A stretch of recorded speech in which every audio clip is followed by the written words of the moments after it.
سبحانك لا علم لنا إلا ما علمتنا إنك أنت العليم الحكيم. ہم مسئلہ الہ سماعت فرماتے ہوئے یہاں تک پہنچے تھے کہ اگر ہمیں اپنے عقائد کی اصلاح کرنی ہے، ہمیں یہ سمجھنا ہے کہ قرآن نے کن لوگوں پر فتوے لگائے، قرآن نے کن نظریات والے لوگوں کو مشرک کہا، جہنمی کہا، تو ہمیں قرآن اور قرآن جن کے خلاف دعویٰ بنا، دلیل بنا، تو ہمیں ان کے نظریات سمجھنے چاہیے. تو ہم مشرکین مکہ کے نظریات سماعت فرما رہے تھے. آپ نے سماعت فرمایا کہ وہ اللہ کو واجب الوجود مانتے تھے، یعنی باقی رہنے والی ہستی اللہ کی ہے، اللہ کے علاوہ کسی کی یہ صفت نہیں ہے. خالق ہونا وہ اللہ کو مانتے تھے، اللہ کے سوا کوئی بھی خالق پیدا کرنے والا نہیں ہے. اس کے بعد تیسرا درجہ تھا کہ کائنات کے انتظام چلانا، یہ مدبر ہونا، انتظام چلانا. تو مشرکین مکہ یہ مانتے تھے کہ کائنات کے انتظام چلانے والا کون ہے؟ اللہ. آپ نے آیت سماعت فرمائی، بارش برسانے والا، زمین و آسمان کو پیدا کرنے والا، سورج چاند کا مالک، رزق دینا، کانوں اور آنکھوں کا مالک ہونا. مشرکین مکہ کہتے تھے یہ سب اللہ کی صفتیں ہیں. لیکن قرآن پھر بھی کیا کہہ رہا ہے؟ مشرک. پھر مشرکین مکہ یہ بھی مان رہے ہیں کہ اللہ پناہ دیتا ہے، اللہ کے علاوہ یعنی جسے اللہ پکڑ لے اسے کوئی چھڑا نہیں سکتا، اور جسے اللہ چھوڑ دے اسے کوئی پکڑ نہیں سکتا. یہ مشرکین مکہ کا عقیدہ. ایک اور عقیدہ مشرکین مکہ کا ہم سماعت فرماتے ہیں، پھر ہم ان کے اعمال دیکھتے ہیں. اور آپ جب مشرکین مکہ کے اعمال سنیں گے تو آپ شرمندہ ہو جائیں گے. بڑے بڑے حاجی، پکے نمازی، حاجیوں کی خدمت کرنا، یہ سارے ان کے اعمال میں بھی تھا. ہم حل یہ کر رہے ہیں کہ وہ جو اعمال کرتے تھے وہ ہم کر رہے ہیں، وہ جو عقیدے ان کے عقیدے ہم سے بہتر تھے، لیکن قرآن پھر بھی ان کو مشرک کہہ رہا ہے، قرآن ان کو پھر بھی جہنمی کہہ رہا ہے. یہ عقدہ حل کریں گے، یہ عقدہ حل کریں گے تو ہمارے انشاءاللہ عقائد کی اصلاح ہو جائے گی. یا جن لوگوں کے عقیدوں کی اصلاح نہیں ہے تو کم سے کم ہم انہیں سمجھانے کے قابل ہو جائیں گے. آج کا پہلا عنوان یہ ہے کہ مشرکین مکہ کا یہ عقیدہ تھا کہ دریائی مصائب میں، دریا کے اندر جب کوئی مصیبت آ جائے تو دریائی مصائب میں ہمیں نجات دینے والا صرف اللہ ہے. صرف کون ہے؟ اللہ ہے. یعنی کشتیاں ڈبونا اور کشتیاں پار لگانا، بیڑے پار لگانا، یہ صرف اور صرف اللہ کی صفت ہے. اس کی صفت ہے اللہ. مشرکین مکہ کا یہ عقیدہ تھا. دیکھیں حوالہ سورہ یونس ہے جی. یونس کی جگہ پر آپ عنکبوت نکالنے زیادہ آسان ہو جائے گا، دونوں میں ایک ہی جیسی آیتیں ہیں. آیت نمبر 65 ہے سورہ عنکبوت، 20واں پارہ،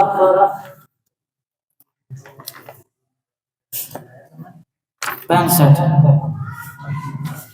فَإِذَا رَكِبُوا فِي الْفُلْكِ دَعَوُا اللَّهَ مُخْلِصِينَ لَهُ الدِّينَ.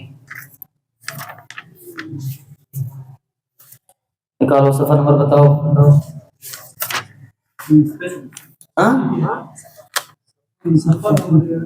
پوچھنا کر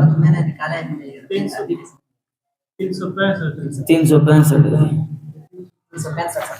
ہاں جی یہ میں آ گیا. ہاں جی یہ 21واں پارہ ہے. صحیح ہے، سورج ختم ہو رہی ہے. یہ 365 نمبر صفحہ ہے. سورۃ عنکبوت ختم ہو رہی ہے، سورہ روم شروع ہو رہی ہے، اوپر روم لکھا ہوگا، نکال دیے. سنیں جی، اس کی آیت نمبر ہے جی، آیت نمبر بھی 65 ہے، صفحہ نمبر بھی 365 اور آیت نمبر بھی 300 ہے. ترجمہ دیکھنا ہے آپ نے اور سمجھنا ہے کہ مشرکین مکہ کا کیا عقیدہ تھا. فَإِذَا رَكِبُوا فَإِذَا پس جب راکبو وہ سوار ہوتے ہیں، کیا ہوتے ہیں؟ سوار ہوتے ہیں، فی الفلک کشتیوں میں، اس میں سوار ہوتے ہیں، کشتیوں میں سوار ہوتے ہیں، تو دعوا اللہ پکارتے ہیں اللہ کو، مخلصین خالص کر کے، لہ الدین اس کے لیے پکار، خالص اللہ کو پکارتے ہیں، کسی بابے شابے کو ساتھ نہیں، خالص اللہ کو پکار رہے ہیں۔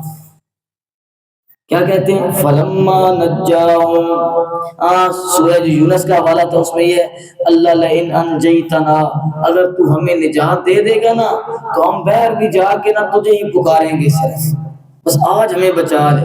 اللہ کہتے ہیں فلما انجاہم، یہاں پہ ذکر کیا نجا، فلما پس جب نجاہم ہم ان کو نجات دے دیتے ہیں، الی البر خشکی کی طرف، دریا سے وہ جو کشتی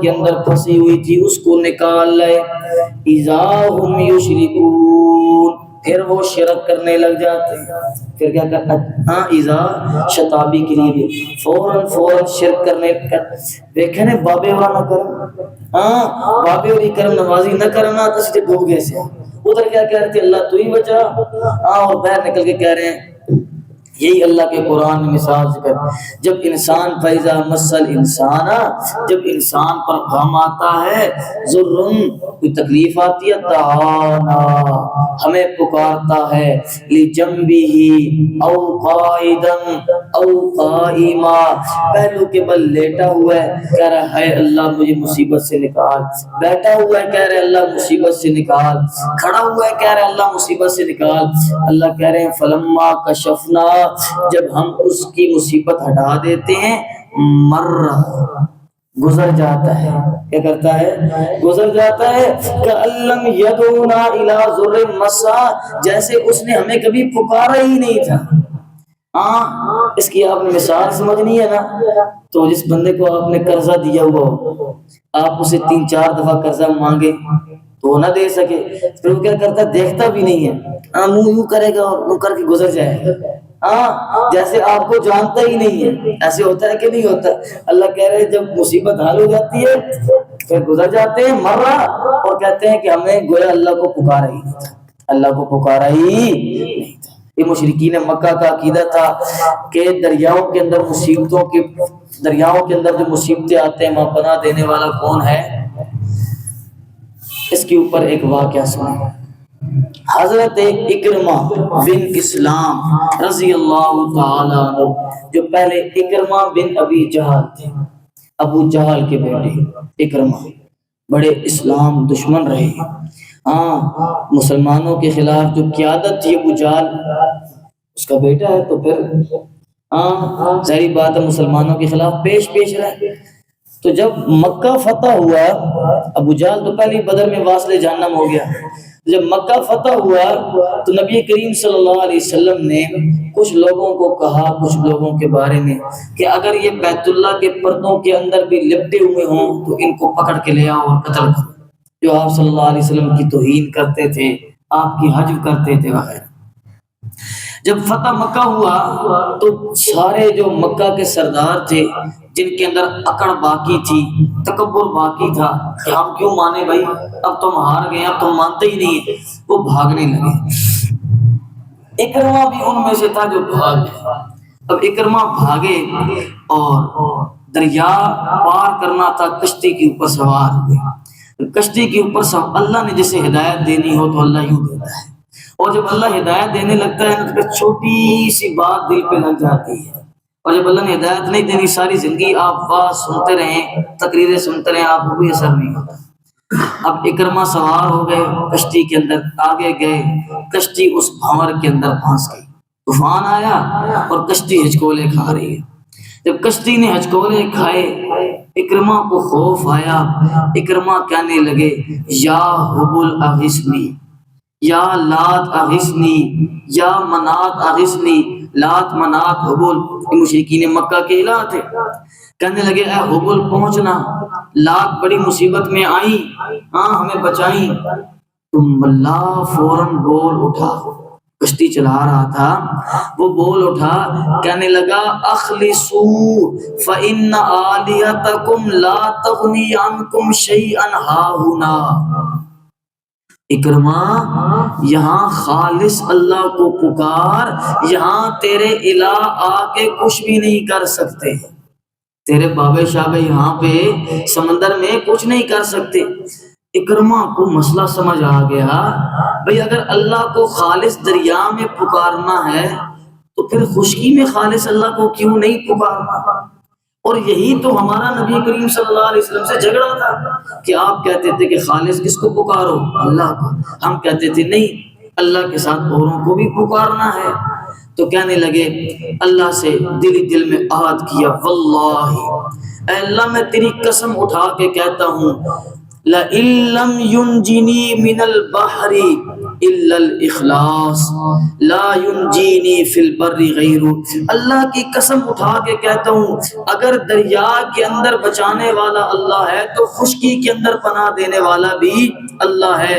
اور اللہم اے اللہ الک علی عہدا، میرا تجھ سے یہ عہد اور وعدہ ہے، اگر تو مجھے آج بچا لے گا تو میں نبی کریم صلی اللہ علیہ وسلم کے پاس جاؤں گا اور میں ایمان لے آؤں گا، میں کیا کروں گا؟ ایمان لے آؤں گا۔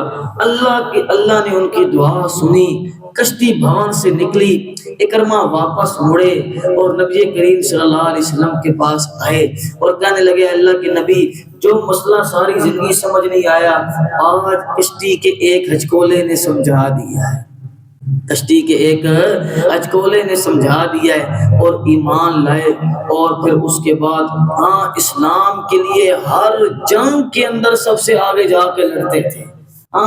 ایک صحابی کہنے لگے دوسرے سے، اسے جانتے ہو یہ جا رہا ہے؟ وہ دوسرا انصاری صحابی تو کہتے میں تو نہیں جانتا، کہنے لگے یہ ابو جہل کا بیٹا ہے، وہ جو نبی علیہ السلام کو تکلیفیں دیتا تھا۔ اکرما کے کان میں بات پڑی، اللہ، اکرما آگے نہیں گئے، واپس قدم پلٹائے اور رسول اللہ صلی اللہ علیہ وسلم کے پاس آئے اور کہنے لگے اے اللہ کے نبی صلی اللہ علیہ وسلم، ابھی آپ کے صحابی نے کہا ہے کہ یہ ابو جہل کا بیٹا اکرما جا رہا ہے، آج سے سب کو بتا دیں اور سارے سن لیں کہ یہ اکرما ابو جہل کا بیٹا نہیں ہے، آج سے اکرما بن اسلام ہے، اکرما اسلام کا بیٹا ہے۔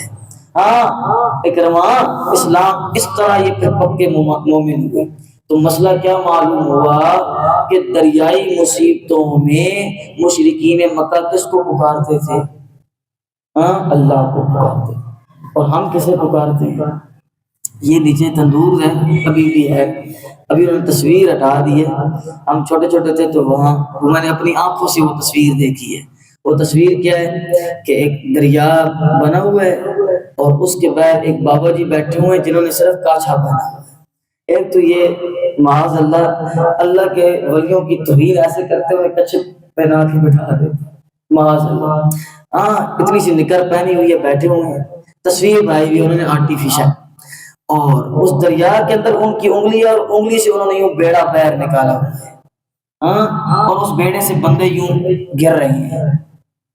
یہ واقعے کی طرف اشارہ ہے کہ بارات جا رہی تھی، بڈھی مائی ہر 11ویں کی رات کو ایک پیالہ عبد القادر شاہ جیلانی رحمۃ اللہ علیہ کے نام دیتی تھی۔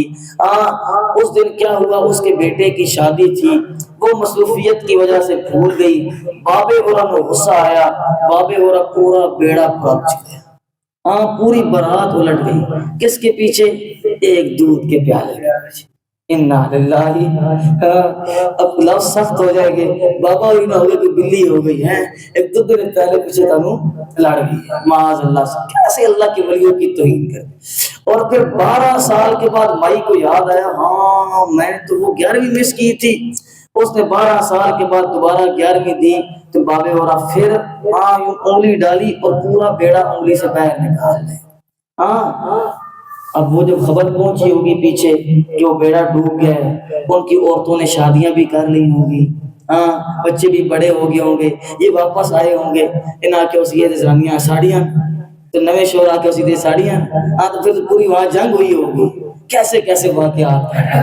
مشرکین مکہ کہہ رہے ہیں اللہ ہمیں دریاؤں میں پناہ دیتا ہے، وہ مشرک ہیں، وہ جہنمی ہیں، وہ کافر ہیں، اور یہ کہہ رہا ہے کہ دریا کے اندر سے بیڑے پار لگانے تمہارے بزرگ لگاتے ہیں، اور یہ پکا موحد ہے، پکا مومن ہے، اس کی توحید میں فرق ہی کوئی نہیں۔ ہاں، یا معین الدین چشتی لگا دے پار میری کشتی۔ ہاں، یہ شعر پڑھتے ہیں اور یہ پکے موحد ہیں۔ کیا ہے؟ پکے انا للہ و انا الیہ۔ اب دیکھو اگلا اشکال، کہتے ہیں جی حج کرنے والا، زکوٰۃ دینے والا، نماز پڑھنے والا مشرک کیسے ہو سکتا ہے؟ یہ ابھی تک آپ کی ذہن سازی ہو رہی ہے کہ شرک کوئی اتنی بڑی چیز نہیں ہے، یہ اتنا سا عقیدہ ہے، اگر آپ کے دل میں داخل ہو گیا ساری زندگی کی عبادت ضائع ہو جائے گی۔ ہاں، تو یہ جو کہتے ہیں کہ مسلمان مشرک نہیں ہو سکتا، مسلمان مشرک ہو سکتا ہے اگر اس کے عقیدے کے اندر خناس بھر گئے۔ اب دیکھیں مشرکین مکہ کے اعمال۔ پہلا عمل مشرکین مکہ کا، حضرت ابن قتیبہ لکھتے ہیں رحمہ اللہ تعالی، تفسیر روح البیان میں بھی لکھا، فتوح الغیوب میں بھی لکھا، اور تفسیر ابن کثیر میں، امام ابن کثیر میں بھی لکھا کہ عرب ہمیشہ لم تزل العرب علی بقایا من دین اسماعیل، عرب حضرت اسماعیل علیہ السلام کے دین پر باقی رہے، اور کیا کیا حج کرتے تھے، ختنے کرتے تھے، نکاح کرتے تھے، طلاق واقعہ کرنا، یہ ان کے یہاں پورا ایک نظام موجود تھا، اور جنابت کی وجہ سے غسل کرنا اور محرم رشتوں کو حرام سمجھنا، یہ مشرکین مکہ سب اس اپنی ملت کے اوپر باقی تھا۔ یہ جو ہم کام کر رہے ہیں مشرکین مکہ بھی کرتے تھے۔ اگلی بات، مشرکین مکہ نمازی تھے، اور نمازی بھی دیکھو کتنے پکے تھے۔ حضرت ابو موسیٰ اشعری، ابو ذر غفاری رضی اللہ، حضرت ابو ذر غفاری رضی اللہ تعالیٰ عنہ واقعہ سناتے ہیں حالت شرک کا۔ کب؟ حالت شرک کا۔ کہتے ہیں کہ صلیت یبن اخی، حضرت عبداللہ ابن صامت روایت کرے، انہوں نے پوچھا کہ آپ اسلام لانے سے پہلے کیا کرتے تھے آپ لوگ؟ تو وہ فرما رہے ہیں کہ اے میرے بھتیجے، یبن، یہ عرب پیار سے کہتے تھے، بھتیجے، میں اسلام لانے سے 30 سال پہلے، یعنی بچپن سے ہی میں نماز پڑھنے کا پابند تھا، بچپن سے ہی میں کیا کرتا تھا؟ نماز پڑھنے کا پابند تھا۔ تو عبداللہ ابن صامت کہتے ہیں میں نے کہا لمن، کس کے لیے نماز پڑھتے تھے؟ بچپن سے جو آپ نے نماز شروع کی تو آپ کس کی نماز، کس کے لیے؟ تو کہتے تھے کہ للہ، نماز ہم اللہ ہی کے لیے پڑھتے تھے، نماز میں شرک نہیں کرتے تھے، اللہ کے لیے نماز پڑھتے تھے۔ عبداللہ ابن صامت کہتے ہیں میں نے پھر پوچھا این توجہ، کس طرف آپ منہ کر کے نماز پڑھتے تھے؟ تو کہتے ہیں اتوجہ حیث یوجہنی ربی، جس طرف اللہ میرا منہ کر دیتا میں ادھر ہی منہ کر کے نماز پڑھ لیتا۔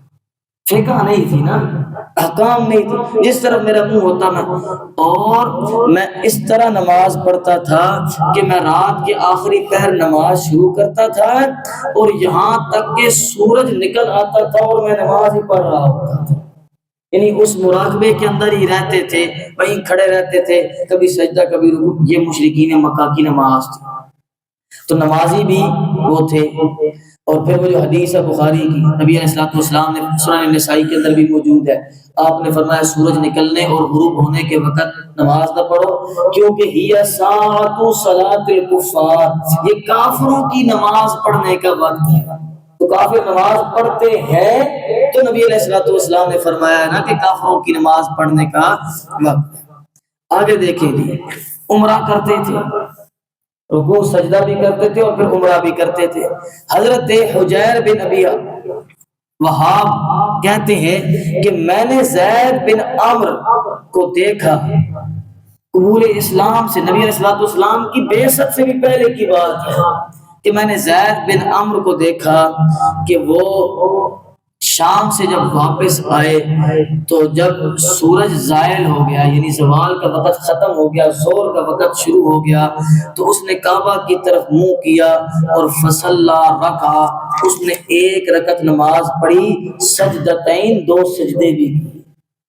نبی علیہ الصلوۃ والسلام کی بعثت سے پہلے تو مشرکین مکہ نماز بھی پڑھتے ہیں، بچوں کے ختنے بھی کر رہے ہیں، نکاحیں بھی کر رہے ہیں، طلاق کا نظام بھی موجود ہے، حاجی بھی وہ ہیں، پھر بھی اللہ کا قرآن کیا کہہ رہا ہے؟ پکے مشرک ہیں۔ کیا ہے؟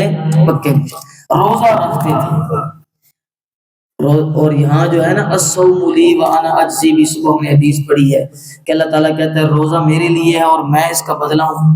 یہاں پہ مولا علی قاری رحمۃ اللہ علیہ بڑی عجیب بات لکھتے ہیں، کہتے ہیں نماز، حج، زکوٰۃ، صدقہ، جتنی بھی عبادات ہے نا اس کے اندر شرک ہوا کسی نہ کسی طرح سے۔ سجدہ لوگ قبروں پہ کرتے رہے، صدقہ لوگ کسی اور کے نام کا دیتے رہے، لیکن روزہ ایسی عبادت ہے کہ جس کے اندر کبھی کسی نے کوئی شرک نہیں کیا۔ یہ روزہ ایک واحد عبادت ہے جو صرف ہر دور میں مشرک بھی کس کے لیے کرتے تھے؟ اللہ کے لیے کرتے تھے۔ ہمارے استاد کہتے تھے کہ روزے میں رہنا ہوتا ہے بھوکا۔ روزے میں کیا ہوتا ہے؟ بھوکا۔ اور بھوکا رہنا یہ غیر اللہ کے لیے نہیں لوگ کرتے۔ ہاں شرک وہاں ہوتا ہے جہاں کھانے پینے کا چکر ہو، جہاں پیٹ پوجا ہو۔ بھوکے رہنے کے لیے کوئی شرک، ہاں کیڑا پیر ہے جو بھوکا رہے گا، وہ کھانے پینے کی بات کرے گا۔ تو روزہ رکھتے تھے۔ بخاری کی روایت ہے 4504، حضرت ام عائشہ صدیقہ رضی اللہ تعالیٰ عنہ فرماتی ہے کہ قریش جاہلیت کے زمانہ میں، یعنی نبی کریم صلی اللہ علیہ وسلم کی نبوت سے پہلے قریش جاہلیت کے زمانہ میں یوم عاشورہ 10 محرم کا روزہ رکھتے تھے۔ 10 محرم کا تو روزہ بھی وہ رکھ رہے ہیں، روزہ بھی رکھ رہے ہیں۔ آگے دیکھیں گے، ایک مشرکین مکہ کا عمل ایسا ہے جو آج کل میرا اور آپ کا چھوڑو، مسجد کے مولوی کا بھی وہ عمل نہیں ہے جو مشرکین مکہ کا تھا۔ اتنا خالص عمل تھا۔ وہ عمل کیا ہے جی؟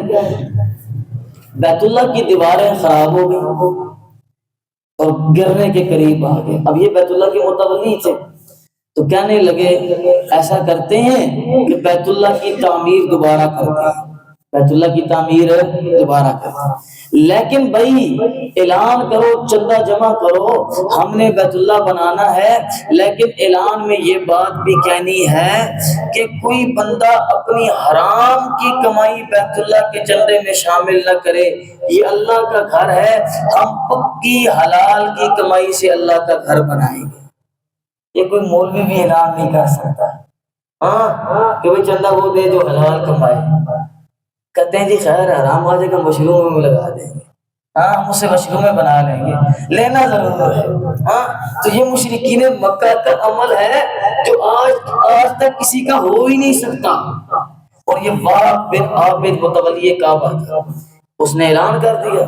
مشرکین مکہ نے چندہ اکٹھا کرنا شروع کیا، اسٹیمیٹ جب لگایا تو چندہ تھوڑا تھا اور بیت اللہ بڑا تھا، تو کہنے لگے بھی اب کیا کریں، پیسے تھوڑے ہیں اور خرچہ زیادہ ہے، کمرہ زیادہ بڑا ہے۔ تو وہاں بن عابد متولی کعبہ کہتا ہے کمرہ چھوٹا کر لو، حرام کا پیسہ شامل نہیں کرنا۔ اس لیے نبی علیہ السلام نے فرمایا، یہ بیت اللہ کے 5 کونے تھے، کتنے؟ ابھی ہم کتنے دیکھتے ہیں؟ 4۔ اس کے بغیر ایک حتیم ہے، جہاں نفل اللہ ہم سب کو پڑھنے کی توفیق عطا فرمائے، اللہ ہمیں بار بار اس گھر کی زیارت نصیب فرمائے۔ تو جو حتیم ہے، اما عائشہ صدیقہ رضی اللہ تعالیٰ عنہ کہنے لگی اللہ کے نبی میرا جی چاہتا ہے کہ میں بیت اللہ کے اندر نماز پڑھوں۔ آپ نے اما جان کی انگلی پکڑی اور اس حتیم کے اندر کھڑا کر دیا، فرمایا یہ بیت اللہ کا حصہ ہے، تیری قوم کے پاس چندہ کم ہو گیا تھا تو انہوں نے اس کو باہر نکال دیا، ورنہ یہ پہلے کیا تھا؟ بیت اللہ کا حصہ تھا۔ اتنے خالص کہ حرام کی کمائی اللہ کے گھر بنانے میں نہیں لگا۔ یہ مشرکین مکہ کا عقیدہ ہے۔ اور پھر مشرکین مکہ حاجیوں کو ستو پلاتے تھے، اور اس کو قرآن پاک نے ذکر کیا، اجعلتم سقایۃ الحاج۔ آج ہم منزل میں یہ آیت سنیں گے اور بڑا لطیفہ ہے۔ حضرت علی رضی اللہ تعالیٰ عنہ حضرت عباس کے بھتیجے ہیں۔ حضرت عباس نبی کریم صلی اللہ علیہ وسلم کے چچا ہیں، ابو طالب کے بھائی ہیں، اور حضرت عباس کے ساتھ بڑے نبی علیہ السلام کے بھی لطیفے مشہور ہیں۔ اب کیا ہوتا، حضرت علی رضی اللہ تعالیٰ عنہ پہلے سے ایمان لے آئے۔ حضرت عباس پہلے ایمان کو ظاہر نہیں کیا، ظاہر جا کے فتح مکہ کے دن کیا تھا۔ اس سے پہلے کیا کیا؟ نبی علیہ السلام کو خبریں پہنچاتے رہتے تھے، ایمان ظاہر نہیں کیا۔ جب فتح مکہ کے دن مسلمان ہو کے آئے، اب وہ اپنے بھتیجے کو چھیڑتے ہیں، حضرت علی کو۔ حضرت علی ان سے کہتے ہیں کیا آپ تو ابھی مسلمان ہوئے ہیں، میں تو اس وقت سے مومن ہوں جب نبی کریم صلی اللہ علیہ وسلم کے ساتھ کچھ تھا ہی نہیں، اب میں آپ سے افضل ہوں، چچا جی میں آپ سے افضل ہوں۔ تو آگے سے حضرت عباس کو غصہ آ جاتا، کہتے ہیں ہاں تم مجھ سے کیسے افضل ہے، ہم چاہے مسلمان نہیں تھے لیکن ہم حاجیوں کو ستو بھی پلاتے تھے اور بیت اللہ کی صفائی بھی کرتے تھے اور آب زمزم کی نگرانی بھی ہماری تھی، تو ہم کافر تھے لیکن نیک اعمال کرتے تھے، تو کیا ہو گیا تم مسلمان ہو گیا۔ حضرت علی رضی اللہ تعالیٰ کو جب یہ جواب ملا تو عبداللہ جواب ہو گئے، یعنی تو عمل پہلے سے کرتے ہیں۔ حضرت علی رضی اللہ تعالیٰ غصے میں نبی کریم صلی اللہ علیہ وسلم کے پاس آئے اور کہنے لگے اللہ کے نبی آج بحث ہو گئی چچا عباس سے، میں نے کہا جی میں آپ سے زیادہ اعلیٰ ہوں، میں پہلے مسلمان ہوا، آگے سے انہوں نے مجھے چپ کرا دیا اور انہوں نے کہا کیا ہو گیا تم مسلمان، ہم بھی تو حاجیوں کو ستو پلاتے تھے۔ اس کشم و کش میں تھے، اللہ نے حضرت علی کا دل رکھنے کے لیے قرآن کی آیتیں نازل فرما دی، قرآن کی آیتیں نازل فرما دی اور فرمایا اجعلتم سقایت الحاج وعمارت المسجد الحرام کمن آمن باللہ والیوم الآخر، حاجیوں کو ستو پلانا، بیت اللہ بنانا یہ بڑے عمل ہیں، بڑے نیک عمل ہیں، لیکن ایمان والے کا مقابلہ یہ عمل نہیں کر سکتے۔ پھر حضرت علی جہاں حضرت عباس کو دیکھتے تھے تو یہ آیت پڑھتے تھے اجعلتم سقایت الحاج وعمارت المسجد الحرام، کہ اللہ نے میری گواہی نازل کی کہ ہم تم سے اعلیٰ ہیں، ایمان لانے والے وہ ان کے اعمال، کیونکہ ان کے اعمال اللہ کے ہاں قابل قبول نہیں، کیوں؟ کیونکہ ان کے اندر شرک کی آمیزش پائی جاتی تھی۔ کیا تھا جی؟ شرک کی۔ اس کے بعد مشرکین مکہ مردوں کو دفن کرتے تھے۔ حدیث ہے مسلم شریف کی، حضرت زید بن ثابت رضی اللہ تعالیٰ عنہ سے روایت ہے نبی کریم صلی اللہ علیہ وسلم جا رہے تھے، خچر آپ کا بدکنے لگا، تو آپ صلی اللہ علیہ وسلم نے اس خچر کو سہارا دیا، صحابہ نے پوچھا آپ کا خچر کیوں بدک رہا ہے، تو آپ صلی اللہ علیہ وسلم نے فرمایا کہ یہاں پر قبریں ہیں اور ان قبر والوں کو عذاب ہو رہا ہے، اس عذاب کی وجہ سے میرا خچر بدک رہا ہے، کیا کوئی اس قبر والے کو جانتا ہے تم میں سے؟ کوئی کسی کو پتا ہے یہ کون ہے؟ تو ایک شخص نے کہا اے اللہ کے نبی میں جانتا ہوں۔ تو آپ نے فرمایا یہ کس حالت میں فوت ہوئے؟ تو اس نے کہا کہ اے اللہ کے نبی صلی اللہ علیہ وسلم یہ حالت شرک میں مرے تھے، یہ حالت شرک میں، مشرکین مکہ کے دور میں مرے تھے، آپ کی بعثت سے پہلے یہ مر گئے تھے۔ ثابت یہ ہوا مشرکین مکہ مردوں کو دفن بھی کرتے اور جنازہ بھی پڑھاتے تھے، جنازہ بھی پڑھاتے تھے۔ اس کو عبدالکریم شہرستانی نے الملل والنحل کے اندر ذکر کیا کہ ان کا جنازہ یہ تھا کہ میت کا جو ولی ہوتا تھا وہ چرپائی کے پاس کھڑا ہو جاتا اور کہتا کہ یہ جو میت ہے یہ بڑی سخی تھی، یہ جو آدمی تھا یہ بڑا دلیر تھا، اس نے اتنی جنگیں لڑی، اتنے بندے قتل کیے، یہ کر دیا وہ کر، یعنی اس میت کے محاسن تعریفیں کرتا، یہ اسی کا جنازہ ہوتا اور پھر اس کو دفن کر دیا، عنوان ختم ہو گیا۔ ہم مشرکین مکہ اللہ کو واجب الوجود بھی مانتے ہیں، خالق بھی مانتے ہیں، کائنات کا نظام چلانے والا بھی مانتے ہیں، پھر حاجی بھی ہیں، روزے بھی رکھتے ہیں، نماز بھی پڑھتے ہیں، نکاح بھی کرتے ہیں، طلاق بھی دیتے ہیں، طلاق کا نظام بھی ہے، دفن بھی کرتے ہیں، کفن بھی کرتے ہیں، پھر جنازہ بھی پڑھتے ہیں، سارے وہی کام کر رہے ہیں جو ہم کر رہے ہیں، لیکن اللہ کا قرآن کیا کہہ رہا ہے؟ پکے کیا ہیں؟ مشرک ہیں، پکے جہنمی ہیں، ان کے لیے اللہ کا قرآن کہہ رہا ہے ان کی بخشش نہیں ہے۔